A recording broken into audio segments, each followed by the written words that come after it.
Hi, Montana, day 25, and I'm so glad it's Friday. This morning in Business and Labor, we heard a bill from Jessica Karjala out of Billings that would try to shine a light on prescription drug prices for Montanans. We all know that drug companies jack up the price of drugs that people need to survive and then make millions of dollars in profits. And when they're asked, how much does that drug actually cost you to produce? They say, oh, that's an industry secret. And that information is actually protected in law, that they don't have to say how much these drugs are costing them to make. They can charge as much as they want, and they're paying their CEOs tens of millions of dollars a year. So we heard this bipartisan bill in Business and Labor that would shine a light on drug prices in Montana. It had 6 Republican co-sponsors and 5 Democrat co-sponsors, of which I'm proud to say that I am one. A lobbyist for a big group called Pharma flew into Montana to testify against this bill.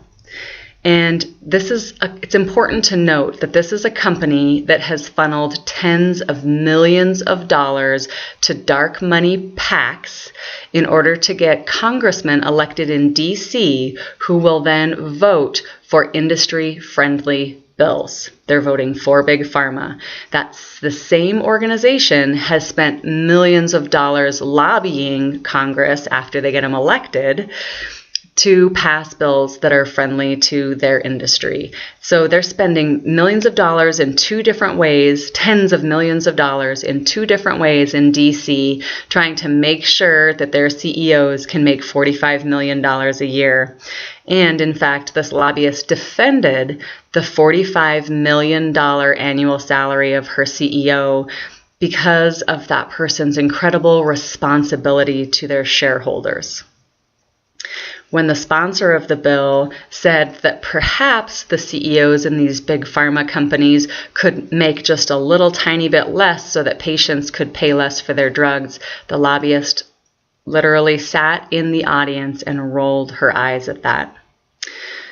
So it's an interesting topic. I know it's important to both sides of the aisle, and I will keep you updated on what happens with that bill. We passed the air ambulance bill today that protects Montanans from receiving a surprise bill because they thought they had air insurance for life flights, and they find out that they actually didn't. We just passed it out of committee. It still has a long ways to go in the process, but right now, folks are buying these passes that makes them think that they will be covered if they have to get life flighted someplace. And then they're getting life flighted and they realize that they didn't buy the right kind of pass, or that it was in a different coverage area that doesn't apply to them. And so they're getting stuck with $50,000 bills. We talked about this once before. The life flight companies say, oh, this isn't insurance, so don't regulate it. And we passed out of committee this morning a bill that says that needs to be regulated.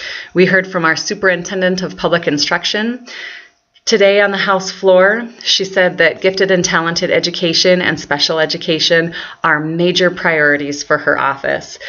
But it's worth noting that her office and herself were not proponents of the bills in education to fund gifted and talented education or to fund special education. In fact, when I questioned a member of her staff about why they weren't proponents on funding, just basic funding for special education, he told me, yeah, funding's important for us, but this isn't the same thing.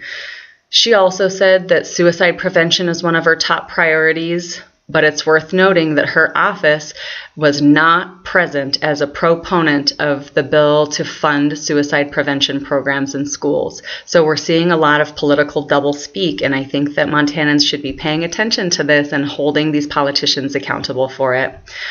On the House floor today, we saw our first veto from the governor. He just vetoed one line of one bill. It's the bill that funds the legislature.